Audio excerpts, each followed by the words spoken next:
Good morning and welcome to വർത്തമാനം. ഇന്നത്തെ പ്രധാനപ്പെട്ട പത്രവാർത്തകൾ. 2012 നീണ്ടകര കടലിൽ നടന്ന വെടിവയ്പിൽ 2 മത്സ്യത്തൊഴിലാളികൾ കൊല്ലപ്പെട്ടിരുന്നു. 2 ഇറ്റാലിയൻ നാവികരായിരുന്നു അതിലെ പ്രതികളായി രംഗത്ത് വന്നത്. അതിൽ ഒരു നാവികൻ ചികിത്സാർത്ഥം ഇറ്റലിയിലേക്ക് തിരിച്ചുപോയി എന്ന് നമുക്കറിയാം. രണ്ടാമത്തെ നാവികൻ ഇപ്പോഴും ദില്ലിയിലെ ഇറ്റാലിയൻ എംബസിയിൽ താമസിച്ചുകൊണ്ടിരിക്കുന്നു. കഴിഞ്ഞ 4 വർഷമായി ഇരുവരും ജാമ്യം കിട്ടിയ കുറ്റവാളികളുമാണ്, ആരോപിതരുമാണ്. ഏതായാലും അതേ സംബന്ധിച്ച് വർഷങ്ങൾക്ക് ശേഷം വാർത്ത വന്നിരിക്കുന്നു. വാർത്ത എല്ലാ പത്രങ്ങൾക്കും, പ്രധാനപ്പെട്ട എല്ലാ പത്രങ്ങൾക്കും ലീഡ് വാർത്തയായിരിക്കുന്നു. രണ്ടാമത്തെ പ്രതി കൂടി ഇറ്റലിയിലേക്ക് തിരിച്ചു പോകാൻ പോകുന്നു. അക്കാര്യത്തിൽ സുപ്രീം കോടതി ഒരു തീരുമാനം കൈക്കൊണ്ടിരിക്കുന്നു. പ്രതി ഇറ്റലിയിലേക്ക് തിരിച്ചു പോകുന്ന വാർത്ത, രണ്ടാമത്തെ പ്രതിയും പോകുന്ന വാർത്ത മലയാളം മനോരമ ലീഡ് വാർത്തയാക്കുന്നു. കാണുക, കടൽക്കൊല കേസിൽ കേന്ദ്രം വഴങ്ങി പ്രതി ഇറ്റലിയിലേക്ക് പോകും. ഇത് ഇന്ത്യയുടെ ഭാഗത്തുനിന്ന് സംഭവിക്കുന്ന ലോക കോടതിയുടെ കേസിൻ്റെ പശ്ചാത്തലത്തിൽ അത് ഒരു പരാജയമായാണ് പത്രങ്ങൾ വ്യാഖ്യാനിക്കുന്നത്. രണ്ടാമത്തെ പ്രതിയും കൂടി പോകുന്നത് വഴി ഇറ്റലി ഈ പ്രതികളെ എന്തെങ്കിലും സാഹചര്യത്തിൽ തിരിച്ചു നൽകും എന്ന് പ്രതീക്ഷിക്കാൻ കഴിയാത്തത് കൊണ്ട് ഈ പ്രോസിക്യൂഷൻ നടപടി തന്നെ നിഷ്ഫലമാകുന്ന ഒരു സാഹചര്യം സംജാതമായിരിക്കുന്നു. ആ സാഹചര്യത്തിലാണ് ആ വാർത്ത ഏറ്റവും പ്രസക്തമായി തീരുന്നത്. അധികാരത്തിൽ കയറുന്നതിന് മുമ്പ് ശ്രീമാൻ നരേന്ദ്രമോദി പറഞ്ഞിരുന്നത് സോണിയാഗാന്ധിയുടെ ഇറ്റാലിയൻ ബന്ധമാണ് ഒരുപക്ഷെ ഈ തടവുകാരോട് വിട്ടുവീഴ്ചകൾ ചെയ്യേണ്ടി വരുന്നത് എന്നും തങ്ങൾ അധികാരത്തിൽ വന്നാൽ കാര്യങ്ങൾ മാറും എന്നുമായിരുന്നു. എങ്കിൽ കേന്ദ്ര സർക്കാർ സുപ്രീം കോടതിയിൽ ഈ കാര്യത്തിൽ ഈ പ്രതിയെ വിട്ടയക്കുന്ന സാഹചര്യത്തിൽ, അത്തരമൊരു സാഹചര്യത്തിൽ അതിന് അനുകൂലമായ നിലപാടാണ് കേന്ദ്ര സർക്കാർ കൈക്കൊണ്ടത് എന്ന് പറയുമ്പോൾ നരേന്ദ്രമോദി അദ്ദേഹത്തിൻ്റെ മുൻ നിലപാടിൽ നിന്ന്, BJP സർക്കാർ അതിൻ്റെ മുൻ നിലപാടിൽ നിന്ന് മാറിയിരിക്കുന്നു എന്നാണ് അർത്ഥം. അതാണ് ഇതിൻ്റെ പിന്നിലുള്ള രാഷ്ട്രീയം. വാർത്തയുടെ വിശദാംശങ്ങൾ മലയാള മനോരമ തരുന്നത് കാണുക. കടൽ കൊലക്കേസിലെ പ്രതിയായി ഇന്ത്യയിലുള്ള ഇറ്റാലിയൻ നാവികൻ സാൽവത്തോറ ജിറോണിൻ്റെ ജാമ്യവ്യവസ്ഥകളിൽ ഇളവ് അനുവദിച്ചു സുപ്രീം കോടതി. അദ്ദേഹത്തിന് ഇറ്റലിയിലേക്ക് പോകാൻ അനുമതി നൽകി. വ്യവസ്ഥകൾ ഇളവ് ചെയ്യണമെന്ന രാജ്യാന്തര ട്രൈബ്യൂണൽ നിർദ്ദേശം ഇന്ത്യക്ക് ബാധകമാണ് എന്ന് വ്യക്തമാക്കി ഇറ്റലിയുടെ അപേക്ഷയെ കേന്ദ്ര സർക്കാരും പിന്തുണച്ചു.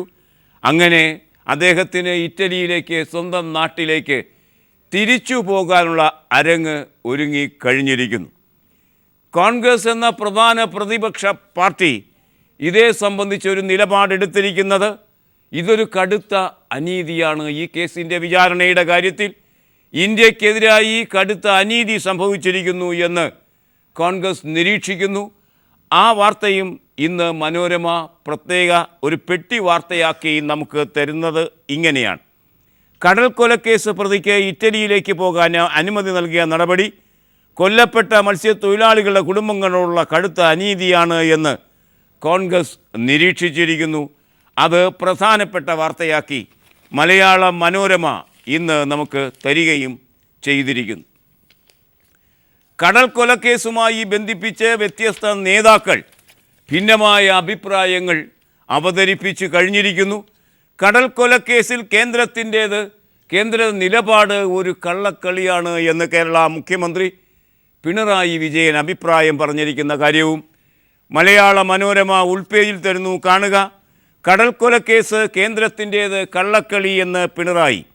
കടൽ കൊലക്കേസിൽ കേന്ദ്ര സർക്കാരിൻ്റേത് കള്ളക്കളിയെന്ന് മുഖ്യമന്ത്രി പിണറായി വിജയൻ. ഇറ്റാലിയൻ നാവികന് അനുകൂലമായി കോടതി വിധി ഉണ്ടായത് കേന്ദ്ര സർക്കാരിൻ്റെ അനുകൂല നിലപാട് മൂലമാണ്. കേന്ദ്ര സർക്കാർ നിലപാടിനോട് യോജിക്കാൻ കഴിയില്ല എന്ന് അദ്ദേഹം പറഞ്ഞു. പിണറായി വിജയൻ മാത്രമല്ല, ഉമ്മൻചാണ്ടിയും സുധീരനും ചെന്നിത്തലയും കേന്ദ്ര നടപടിയെ അപലപിച്ചു. ഒപ്പം പോളിറ്റ് ബ്യൂറോ അംഗം, CPMൻ്റെ പോളിറ്റ് ബ്യൂറോ അംഗം MA ബേബിയും കേന്ദ്ര നിലപാടിനെതിരെ പ്രതിഷേധിച്ച് പ്രസ്താവന പുറപ്പെടുവിച്ചിട്ടുണ്ട് ഇന്നലെ.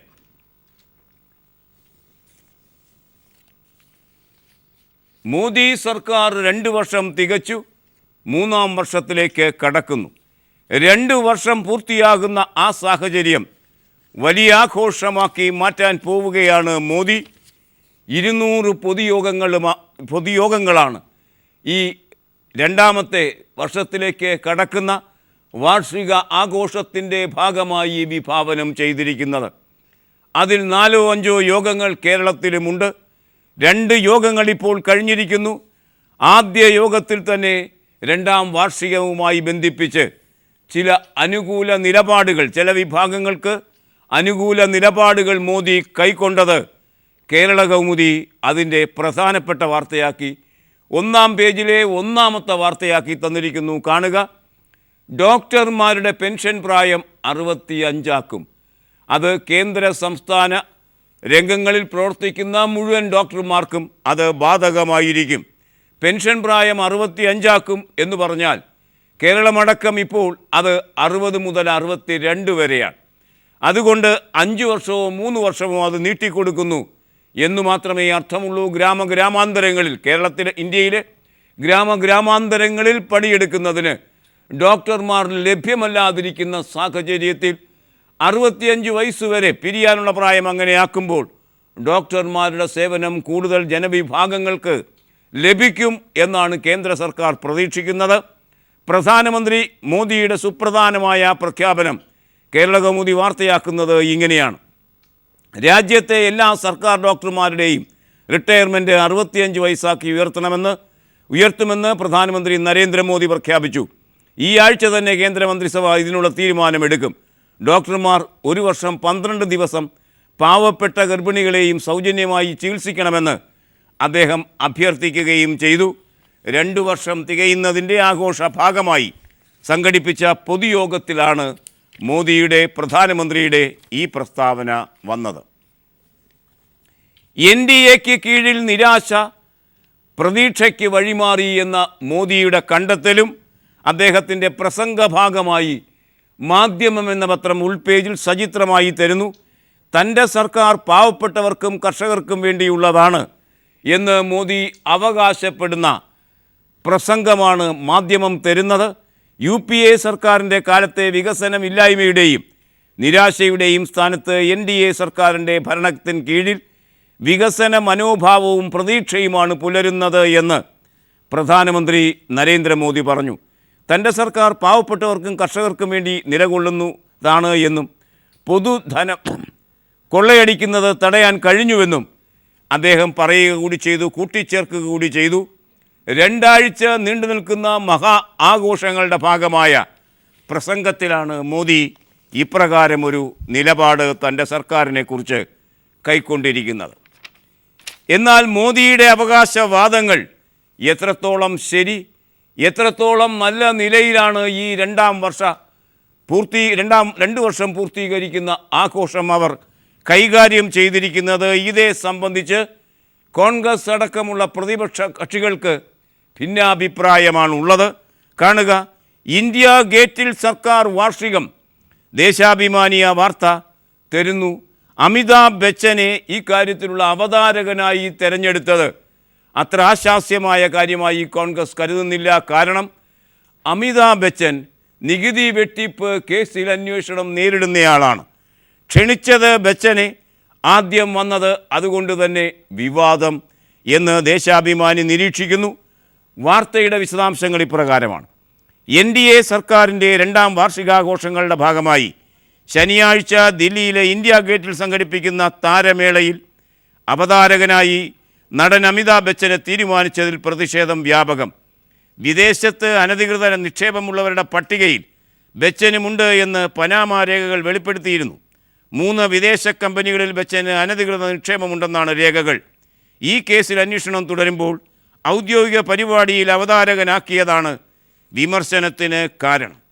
ഇത് ഒരു വശമാണെങ്കിൽ, ഈ 2 വർഷം തികയ്ക്കുന്നതിൻ്റെ ആഘോഷങ്ങൾക്കായി വലിയ പണമാണ് ചിലവിടുന്നത്. പരസ്യത്തിനു മാത്രം 1000 കോടി രൂപ ചിലവാക്കുന്നു. അത് ഒരു ദുർച്ചിലവ് തന്നെയാണ് എന്ന് ദില്ലി മുഖ്യമന്ത്രി അരവിന്ദ് കെജ്രിവാൾ നിരൂപിക്കുന്നു. ആ വാർത്തയും പ്രധാന വാർത്തയ്ക്കൊപ്പം തന്നെ ദേശാഭിമാനി തരുന്നു. പരസ്യത്തിന് 1000 കോടി മോഡി സർക്കാരിൻ്റെ 2ാം വാർഷികത്തോട് അനുബന്ധിച്ച് 1000 കോടി രൂപ പരസ്യത്തിനായി ചിലവഴിച്ചെന്ന് എന്നു ദില്ലി മുഖ്യമന്ത്രി അരവിന്ദ് കെജ്രിവാൾ. തൻ്റെ ട്വിറ്ററിലൂടെയാണ് കെജ്രിവാൾ ആക്ഷേപം ഉന്നയിച്ചത്. ഡൽഹി സർക്കാരിൻ്റെ ആകെ ചെലവ് 150 കോടി രൂപയാണെന്നും കെജ്രിവാൾ പറഞ്ഞു. 28-ന് ദില്ലി ഇന്ത്യ ഗേറ്റിൽ സംഘടിപ്പിച്ച പരിപാടി ഉൾപ്പെടെ 2ാം വാർഷികത്തിന് വേണ്ടി വൻ തുകയാണ് ചിലവഴിക്കുന്നത് എന്നും കെജ്രിവാൾ പറഞ്ഞു. പുതിയ നിലവാരത്തിലെ പരസ്യ പ്രവർത്തനത്തിലൂടെ പ്രതിച്ഛായ മെച്ചമാക്കാനുള്ള ശ്രമങ്ങളാണ് മോദി സർക്കാർ ചെയ്യുന്നത് എന്നാണ് ഈ വാർത്തകൾ നമ്മോട് പറയുന്നത്. പുതിയ മന്ത്രിസഭ അധികാരമേറ്റു, അതിൻ്റെ ഭരണവും ആരംഭിച്ചു. അങ്ങനെ ആരംഭിക്കുമ്പോൾ അത് ഉളവാക്കിയിരിക്കുന്ന മാറ്റങ്ങളെ സംബന്ധിച്ച് മലയാള മനോരമയ്ക്ക് പോലും പ്രകീർത്തനങ്ങളുടെ വാക്ക് ചൊരിയേണ്ടി വരുന്നു. ഇപ്പോൾ മുഖ്യമന്ത്രിയുടെ ഓഫീസിൻ്റെ ഇടനാഴികളിൽ തിക്കും തിരക്കുമില്ല. മുഖ്യമന്ത്രി ഇവിടെ അദ്ദേഹത്തിൻ്റെ ഓഫീസിലുണ്ടോ ഇല്ലയോ എന്നറിയണമെങ്കിൽ വെറുതെ ആ ലിഫ്റ്റിൽ കയറി മുകളിലത്തെ നിലയിൽ ചെന്ന് ഒന്ന് കണ്ണോടിച്ചാൽ ആ ഇടനാഴികളിൽ മുഴുവൻ വലിയ തിക്കും തിരക്കും അനുഭവപ്പെടുന്നുണ്ട് എങ്കിൽ മുഖ്യമന്ത്രി ഓഫീസിലുണ്ട് എന്നാണ് അതിനർത്ഥം. അങ്ങനെ മറ്റു പ്രദേശങ്ങളിൽ നിന്ന് നടന്നു വന്ന് കയറി വന്ന് കാര്യങ്ങൾ സാധിക്കുന്ന ആൾക്കാരുടെ അപാരമായ തിക്കും തിരക്കും അനുഭവിച്ചറിഞ്ഞ സെക്രട്ടേറിയറ്റിൻ്റെ ആ ഇടനാഴിയുണ്ടല്ലോ, ആ ഇടനാഴി ഇപ്പോൾ ഏകാന്തം, അതുപോലെ തന്നെ തിക്കും തിരക്കുമില്ലാത്ത ഒരവസ്ഥയിലേക്ക് മാറ്റപ്പെട്ടിരിക്കുന്നു. ആളുകൾ മാറുമ്പോൾ ശൈലികൾ മാറും. ഏകാഗ്രമായ ശ്രമങ്ങളാണ് പിണറായി വിജയൻ അവിടെ നടത്തുന്നത്. തിക്കും തിരക്കിലും പെട്ട് കുണുങ്ങി നടക്കുന്ന ഒരു മുഖ്യമന്ത്രിയെ നമുക്ക് ഇപ്പോൾ കാണാൻ കഴിയില്ല. സെക്രട്ടേറിയറ്റിൽ ആ വാർത്ത തരുന്നു മലയാള മനോരമ. ആദ്യ ദിനം മുഖ്യമന്ത്രി 10 മണിക്കൂറിലേറെ ഓഫീസിൽ. പിണറായി വിജയൻ്റെ വ്യത്യസ്ത ശൈലി. ഓഫീസിന് മുന്നിൽ തിക്കും തിരക്കുമില്ല, ഇടിച്ചു കയറലില്ല. ഉമ്മൻചാണ്ടിയിൽ നിന്ന് പിണറായി വിജയൻ അധികാരമേറ്റപ്പോൾ പൂരപ്പറമ്പിൽ നിന്ന് വിജനമായ റോഡിലെത്തിയതുപോലെയായി മുഖ്യമന്ത്രിയുടെ ഓഫീസും പരിസരവും. പുതിയ മുഖ്യമന്ത്രി പിണറായി വിജയൻ പകൽ മുഴുവൻ സെക്രട്ടേറിയറ്റ് നോർത്ത് ബ്ലോക്കിലെ 3ാം നിലയിലെ ഓഫീസിൽ ഇരുന്നിട്ടും ഉദ്യോഗസ്ഥരും അത്യാവശ്യ സന്ദർശകരും അല്ലാതെ ആരും അവിടെ ഇടിച്ചു കയറിയില്ല. അതേസമയം മുൻ മുഖ്യമന്ത്രി ഉമ്മൻചാണ്ടി ഓഫീസിലുണ്ടോ എന്നറിയാൻ ആ ഇടനാഴിയിൽ നോക്കിയാൽ മതിയായിരുന്നു. അത്ര തിക്കും തിരക്കുമായിരുന്നു എപ്പോഴും എന്നാണ് ഈ വാർത്ത നമ്മോട് പറയുന്നത്. മാറ്റങ്ങൾ ഒന്നിനു പുറകെ ഒന്നായി സെക്രട്ടേറിയറ്റിനെയും കേരളത്തെയും ഗ്രസിക്കുന്ന വാർത്തയാണ് ദേശാഭിമാനി നമുക്ക് തരുന്നത്. പിണറായി വിജയൻ അധികാരത്തിലേറിയതിന് ശേഷം അദ്ദേഹം മന്ത്രിമാർക്ക് കൊടുത്തിരിക്കുന്ന നിർദ്ദേശങ്ങളിൽ പ്രധാനപ്പെട്ട ഒരു നിർദ്ദേശം, മന്ത്രിമാർ 5 ദിവസം തലസ്ഥാന നഗരിയിൽ ഉണ്ടായിരിക്കണം. അതായത് 5 ദിവസം, ആഴ്ചയിൽ 5 ദിവസം ഇപ്പോൾ മന്ത്രിമാരെ നമുക്ക് തലസ്ഥാന നഗരിയിലെ സെക്രട്ടേറിയറ്റിൽ സന്ദർശിച്ച് കാര്യങ്ങൾ അവതരിപ്പിക്കാൻ കഴിയുന്ന ഒരവസ്ഥയുണ്ട്. അടുത്ത 6 മാസത്തേക്ക് അതങ്ങനെ തുടരുകയും ചെയ്യും. ആ നിർദ്ദേശം നൽകിയത് മുഖ്യമന്ത്രി പിണറായി വിജയനാണ്. ദേശാഭിമാനി ആ വാർത്ത 1-ാം പേജിലെ പ്രധാനപ്പെട്ട 2ാമത്തെ വാർത്തയാക്കിയിരിക്കുന്നു. നമുക്ക് ആ വാർത്തയുടെ വിശദാംശങ്ങളിലേക്ക് സഞ്ചരിക്കാം ഒരു ചെറിയ പരസ്യ ഇടവേളയ്ക്ക് ശേഷം. ദേശാഭിമാനിയുടെ 1-ാം പുറം വാർത്ത ഇങ്ങനെ കാണാം. അധികാരമേറ്റ് 2ാം നാൾ കർമ്മനിരതമായി മുഖ്യമന്ത്രി പിണറായി വിജയനും മന്ത്രിമാരും. ഉദ്യോഗസ്ഥ മേധാവികളുമായി ചർച്ച നടത്തിയും നിർണായക തീരുമാനങ്ങളെടുത്തും സർക്കാർ അതിവേഗം ചലിക്കുന്നതിന് സാക്ഷിയായി ഭരണസ്ഥിരാകേന്ദ്രമായ സെക്രട്ടേറിയറ്റ്. 6 മാസത്തേക്ക് ആഴ്ചയിൽ 5 ദിവസവും എല്ലാ മന്ത്രിമാരും തലസ്ഥാനത്തുണ്ടാകണമെന്ന് മുഖ്യമന്ത്രി നിർദ്ദേശം നൽകി. 5 വർഷക്കാലമായി അഴിമതിയിലും ആലസ്യത്തിലുമായിരുന്ന കേന്ദ്രത്തെ പൂർണ്ണമായും അഴിച്ചു പണിയുന്നതിനാണ് മന്ത്രിമാർ തലസ്ഥാനത്ത് ക്യാമ്പ് ചെയ്യണം എന്ന് മുഖ്യമന്ത്രി നിർദ്ദേശിച്ചിരിക്കുന്നത് എന്നും ഈ ദേശാഭിമാനി വാർത്ത നമ്മോട് പറയുന്നു. ശ്രീരാമകൃഷ്ണൻ സ്പീക്കർ പദവിയിലെത്തിയ പുതുരക്തമാണ് CPM-ൻ്റെ. അതുകൊണ്ട് തന്നെ മാറ്റത്തെക്കുറിച്ച് അദ്ദേഹം ചിന്തിക്കുക സ്വാഭാവികം. ശ്രീരാമകൃഷ്ണൻ ചിന്തിക്കുന്ന മാറ്റത്തിൻ്റെ ഒരു സാഹചര്യത്തെ സംബന്ധിച്ച വാർത്ത ഇന്ന് മാധ്യമം കേരളീയം പേജിൽ തരുന്നു. നമ്മുടെ നിയുക്ത സ്പീക്കർ എങ്ങനെയാണ് കാര്യങ്ങൾ നോക്കിക്കാണുന്നത് കാണുക. സ്പീക്കറെ സാർ സാർ എന്ന് വിളിക്കുന്നത് സംബന്ധിച്ച് നമുക്കൊരു പുതിയ ചർച്ചയാകാമെന്ന് ശ്രീ പി ശ്രീരാമകൃഷ്ണൻ പറഞ്ഞിരിക്കുന്നു. കൊളോണിയൽ ഭരണ സംവിധാനത്തിൽ നിലനിന്നിരുന്ന ചില സമ്പ്രദായങ്ങൾ പരിഷ്കരിക്കുന്ന കാര്യം ചർച്ചയ്ക്ക് വിധേയമാക്കാമെന്ന് നിയുക്ത നിയമസഭാ സ്പീക്കർ പി ശ്രീരാമകൃഷ്ണൻ പൊന്നാനിയിൽ മാധ്യമപ്രവർത്തകരോട് അദ്ദേഹം സംസാരിച്ചു. മുഖ്യമന്ത്രിയും മന്ത്രിമാരും MLA-മാരും ഉൾപ്പെടെ മുഴുവൻ സഭാംഗങ്ങളും സ്പീക്കറെ സാർ എന്നാണ് അഭിസംബോധന ചെയ്യുന്നത്. സഭാനാഥനോട് കാര്യങ്ങൾ പറയാൻ ഈ സഹായകം ആണെങ്കിലും സ്പീക്കറായ വ്യക്തിയേക്കാൾ എത്രയോ മുതിർന്നവരും പാരമ്പര്യമുള്ളവരും എല്ലാം സാർ എന്ന് വിളിക്കുമ്പോഴുള്ള അനൗചിത്യം ശ്രീരാമകൃഷ്ണൻ തന്നെ നിയുക്ത സ്പീക്കർ തന്നെ ചൂണ്ടിക്കാണിക്കുന്നു. NDA ഇനി ശ്രദ്ധിക്കുന്നത് UP-യിലെ ഭരണം പിടിക്കാനാണ്. തുടർച്ചയായ തോൽവിക്ക് ശേഷം ആസമിൽ ഒരു വിജയം NDA-ക്കും മോദിക്കും ആശ്വാസം പകർന്നു. ഇനി UP പിടിക്കാനുള്ള ശ്രമമാണ് നടത്തുന്നത്. മംഗളം എന്ന പത്രം പൊതുവൃത്താന്തം പേജിൽ ആ വാർത്ത തരുന്നത് കാണുക. UP പിടിക്കാനൊരുങ്ങി BJP, തെരഞ്ഞെടുപ്പ് നേരത്തെയാക്കാൻ നീക്കം. മോഡിയുടെ UP പ്രചാരണത്തിന് തുടക്കം. ദളിത് വിഷയങ്ങൾ ഏറ്റെടുത്ത് RSS മുന്നോട്ട് പോകുന്നു. ലോക്സഭാ തെരഞ്ഞെടുപ്പിൻ്റെ സെമി ഫൈനൽ എന്നറിയപ്പെടുന്ന ഉത്തർപ്രദേശ് നിയമസഭാ തെരഞ്ഞെടുപ്പ് നേരത്തെയാക്കാൻ BJP നീക്കം തുടങ്ങി. ആസാം പിടിച്ചതോടെ UP-യിലും നേട്ടം കൊയ്യാമെന്ന ആത്മവിശ്വാസത്തിലാണ് BJP. തെരഞ്ഞെടുപ്പ് നേരത്തെയാക്കണമെന്ന് ഭരണകക്ഷിയായ സമാജ്വാദി പാർട്ടിയും അവിടെ ആവശ്യപ്പെട്ടിട്ടുണ്ട്. VS ഒരു കുറിപ്പ് യെച്ചൂരിക്ക് കൊടുത്തു. ആദ്യം നാം അറിഞ്ഞിരുന്നത് യെച്ചൂരി ഒരു കുറിപ്പ് VS-ന് നൽകി എന്നായിരുന്നു. എന്നാൽ അതല്ല ശരി. VS ആണ് കുറിപ്പ് കൊടുത്തത്. പാർട്ടിയും VS-ഉം തമ്മിലുള്ള ഭിന്നത വീണ്ടും മറനീക്കി പുറത്തേക്ക് വരുന്നുവോ? പഴയ ചരിത്രം ഓർമ്മിപ്പിക്കുന്ന കുറിപ്പിൻ്റെ രാഷ്ട്രീയത്തെ സംബന്ധിച്ച ചർച്ച പത്രലോകം കഴിഞ്ഞിരിക്കുന്നു. ഇന്നലെ മനോരമയാണ് വാർത്ത ബ്രേക്ക് ചെയ്തത്. ഇന്ന് മാതൃഭൂമിയുടെ ഒന്നാം പുറം ആ വാർത്ത ഏറ്റെടുത്തിരിക്കുന്നു. ആ വാർത്തയിലേക്ക് നമുക്ക് സഞ്ചരിക്കാം. മറ്റൊരു ചെറിയ പരസ്യ ഇടവേളയ്ക്ക് ശേഷം പെട്ടെന്ന് തിരിച്ചു വരാം. പകരം പദവിയെ സംബന്ധിച്ച VS-ൻ്റെ കുറിപ്പ് വിവാദമായി എന്നാണ് മാതൃഭൂമി നിരീക്ഷിക്കുന്നത്. വാർത്തയുടെ വിശദാംശങ്ങൾ കാണുക. പിണറായി മന്ത്രിസഭയുടെ സത്യപ്രതിജ്ഞാ ചടങ്ങിനിടെ VS Achuthanandan CPM general secretary Sitaram യെച്ചൂരിക്ക് നൽകിയ കുറിപ്പ് വിവാദമായി. VS-ന് പകരം പദവി വാഗ്ദാനം ചെയ്ത് യെച്ചൂരി നൽകിയ കുറിപ്പാണിതെന്ന് ആദ്യം വാർത്ത വന്നു. എന്നാൽ ഇക്കാര്യം നിഷേധിച്ച് യെച്ചൂരി രംഗത്ത് വരികയും ചെയ്തിരിക്കുന്നു. ഏതായാലും കേന്ദ്ര നേതൃത്വത്തിന് ഈ നിലവാരത്തിലേക്ക് വാർത്തകൾ വികസിച്ചു വന്നിരിക്കുന്നതിൽ അതൃപ്തിയുണ്ട് എന്ന കാര്യവും പ്രത്യേക ബോക്സ് വാർത്തയാക്കി ഇന്ന് മാതൃഭൂമി തന്നിരിക്കുന്നു. ADGP സന്ധ്യ ജിഷ വധക്കേസ് ഏറ്റെടുത്ത് ഇന്ന് വീട് സന്ദർശിക്കുന്നു. ADGP സന്ധ്യ ഇന്ന് ജിഷയുടെ വീട് സന്ദർശിക്കും എന്ന ശീർഷകത്തിൽ ദീപിക ആ വാർത്ത നമുക്ക് തരുമ്പോൾ ജിഷ വധക്കേസിന് പിന്നിൽ ഉന്നതനായ നേതാവ് ആര് എന്ന് വെളിവാക്കുന്നു മംഗളം. UDF ഉന്നതൻ PP തങ്കച്ചൻ തന്നെ എന്നാണ് ജോമോൻ പുത്തപ്പുരയ്ക്കൽ വാദിച്ചിരിക്കുന്നത്. DNA ടെസ്റ്റിന് അദ്ദേഹം തയ്യാറുണ്ടോ എന്നും ജോമോൻ പുത്തൻപുരയ്ക്കൽ ആവശ്യപ്പെട്ടിരിക്കുന്നു.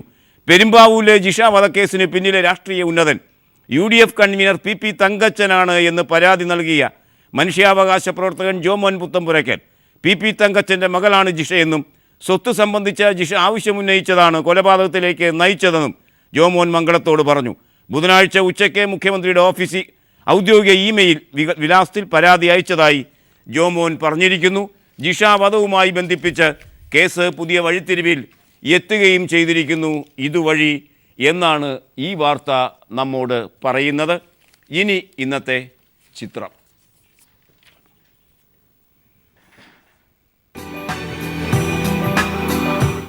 സർക്കാരുകൾ മാറിക്കൊണ്ടിരിക്കുമ്പോഴും മാലിന്യ കൂമ്പാരങ്ങൾ തെരുവിൽ കൂടി കിടക്കുകയാണ്. കേരളത്തിൻ്റെ സ്ഥിതി അതാണ്.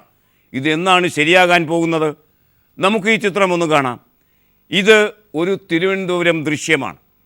ചാക്കയ്ക്കും ഈഞ്ചയ്ക്കലിനുമിടയിൽ ഡംപ് ചെയ്തിരിക്കുന്ന മാലിന്യ കൂമ്പാര ദൃശ്യം മാതൃഭൂമി ഇന്ന് നഗരം പേജിൻ്റെ ഉൾപേജിൽ തന്നിരിക്കുന്നു.